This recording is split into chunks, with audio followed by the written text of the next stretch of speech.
भाई, क्या एनएसई सच में बीएसई से बेहतर है? ये सवाल अर्जुन ने तब पूछा जब उसका रिजल्ट आया और उसे 10,000 रुपए की स्कॉलरशिप मिली थी। अर्जुन उत्तराखंड के धारचूला गांव का एक होशियार लड़का जो अब शेयर बाजार को समझना चाहता था।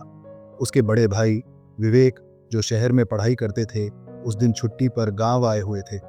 विवेक ने मुस्कुराकर कहा, तू अब बाजार को समझना चाहता है तो चल, तुझे दो रास्तों की कहानी सुनाता हूं, एनएसई और बीएसई की। अर्जुन को एक मोबाइल ऐप पर स्टॉक की जानकारी मिली। वहां एक ही कंपनी के दो दाम दिखे। एक पर लिखा था एक्सीजी एलटीडी एनएसई और दूसरे पर एक्सीजी एलटीडी बीएसई। वो उलझ गया। एक ही कंपनी, दो जगह, दो दाम, ये कैसे? यही सवाल वो विवेक के सामने ले आया। सोच अर्जुन, तेरे गांव में दो सब्जी मंडी है, एक बड़ी तेज और आधुनिक एनएसई और दूसरी पुरानी लेकिन पहचान वाली बीएसई। दोनों में वही टमाटर बिक रहे हैं, लेकिन एक में भीड़ ज्यादा है, चीजें फटाफट बिकती हैं। दूसरी में लोग कम हैं, पर भरोसे के साथ खरीदते हैं। अर्जुन मुस्कुराया, मतलब एनएसई तेज है और बीएसई भरोसेमंद? कुछ हद तक हाँ। एनएसई यानी नेशनल स्टॉक एक्सचेंज, ये 1990 के दशक में शुरू हुआ। इसमें आज के समय में सबसे ज्यादा ट्रेडिंग होती है। बीएसई यानी बॉम्बे स्टॉक एक्सचेंज, ये 1800 में शुरू हुआ। एशिया का सबसे पुराना स्टॉक एक्सचेंज है। विवेक ने अर्जुन के मोबाइल पर एक नकली उदाहरण दिखाया। ABC industries limited NSA price रुपये 354.80, बीएसई प्राइस रुपये 354.75, फर्क सिर्फ 5 पैसे का था। लेकिन ये 5 पैसे अगर तू 1000 शेयर खरीद रहा है तो 50 रुपए का फर्क कर सकते हैं। अर्जुन ने पूछा, तो मुझे एनएसई से ही खरीदना चाहिए? विवेक ने समझाया, नहीं, जरूरी नहीं।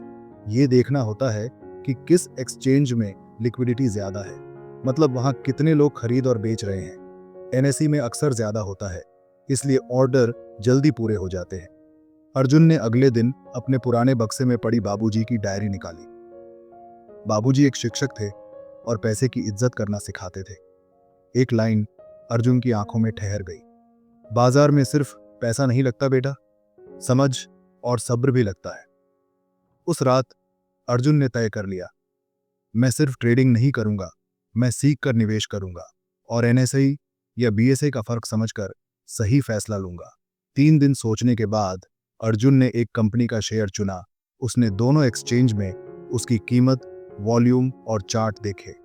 उसे एनएसई में थोड़ा बेहतर एग्जीक्यूशन मिला तो उसने वहीं से खरीदा। लेकिन उसने बीएसई को भी नजरअंदाज नहीं किया।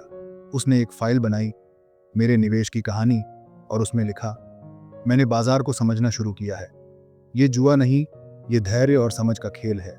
एनएसई और बीएसई सिर्फ रास्ते हैं, मंजिल मेरी सोच है।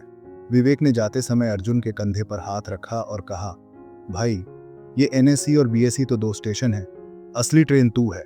जहां से तुझे फायदा दिखे वहीं से चल, लेकिन याद रख, रास्ता वही सही है जो तुझे सही मंजिल तक ले जाए। अगर आपको भी अर्जुन की तरह शेयर बाजार को समझने की जिज्ञासा है तो लाइक, कमेंट और सब्सक्राइब कीजिए हमारे चैनल बाजू टेल्स को।